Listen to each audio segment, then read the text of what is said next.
Sen nav bijuši jauni video, kaut kas no gudrās mājas.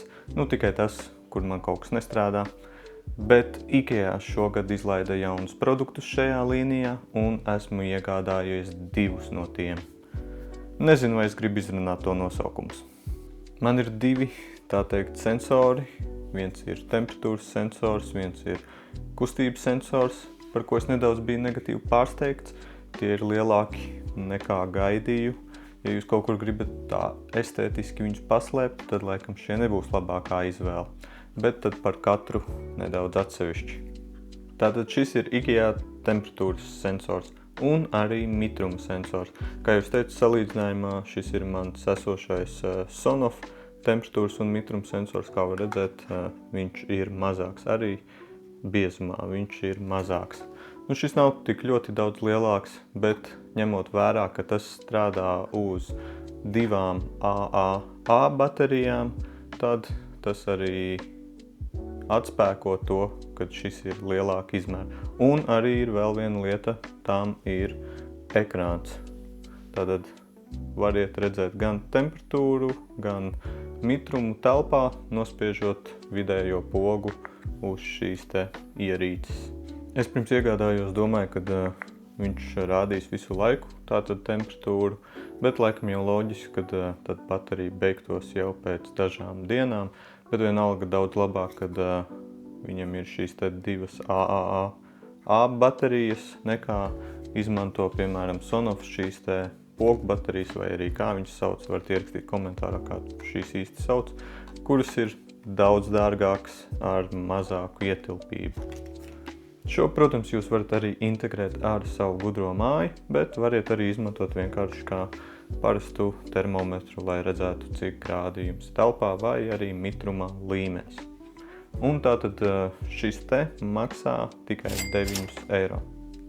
Un tad kā otrs ir šis te kustību sensors no IKEA. Bet kā arī temperatūras sensoram, ka ir arī mitruma sensors, šis arī nav tikai kustības sensors. Tam ir arī gaismas sensors. Tātad tas var noteikt gaismas intensitāti vai gaismas stiprumu, nezinu, kā īsti sauc. Variet arī par šo ierakstīt komentāros, kā tad īsti tas saucās, bet to, ko mēra luksos. Par izmēru tas pats, kas ar temperatūras sensoru. Šis ir mans Sonoff kustības sensors. Protams, tajā nav gaismas sensora, bet variet redzēt, kāda ir izmēra atšķirība. Protams, šis atkal strādā uz 2 AAA baterijām, kas ir ļoti pozitīvi, jo šis atkal strādā uz tās pogu baterijas. Tātad daudz ilgāk turēs jums bateriju nekā šīs te sensors. Bet, kā jau pašā sākumā minēju, ja gribēsiet kaut kur paslēpt, šo būs tā grūtāk paslēpt. Ja par savienošanu, tad, protams, abas ierīces var savienoties ar IKEA piedāvāto staciju, bet manā gadījumā es izmantoju SmartThings. Kā redzams, man šeit ir kustības sensors pievienots.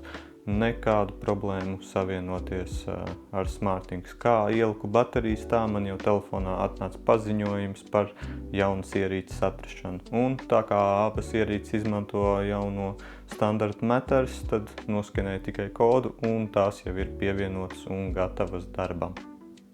Ja tā salīdzinu ar savām esošajām ierīcēm, tad Sonoff, piemēram, temperatūras sensors un IKEA.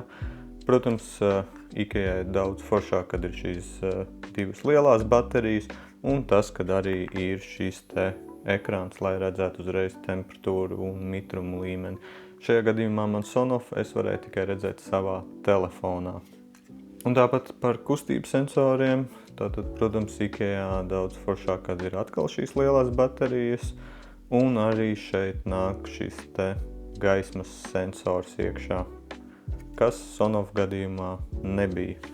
Bet viena problēma man bija ar šo te gaismas sensoru, tātad tas mēra luksos, un ja telpā ir tāda nedaudz tumša, viņš rāda tikai viens luks, kas īsti nav pareizi, jo pietiekami gaišs, lai es pa to telpu varētu pārvietoties, bet kā redzams aplikācijā, tad, kad ir gaišs, tad viņš apmēram mēra daudz maz tuvu patiesībai, kā varētu būt. Nav man ar ko notestēt, vai šie skaitļi atbilst, bet tā kā ir šis sensors, tad var kaut ko balstīt arī uz tā. Patīkam, ka IKEA arī domā par šīm te mājas gudrajām ierīcēm. Kā jau minēju, šis maksā tikai 9 eiro, kas nav patiešām dārgi, un šis maksā kustības sensors 8 eiro, ko laikam es neminēju. IKEA arī piedāvā daudz ko citu. Ja esat redzējuši mans iepriekšējos video, man ir gan slēdži, gan gaismas virtuvē, tā kā par viņu produktiem nevar sūdzēties. Ir arī citi sensori, ko viņš šogad izlaida, bet es tos neesmu iegādājies. Man šobrīd nebija vajadzība pēc tiem, varbūt vēlāk. Tā kā sekojiet un tiekamies jau nākamajos video.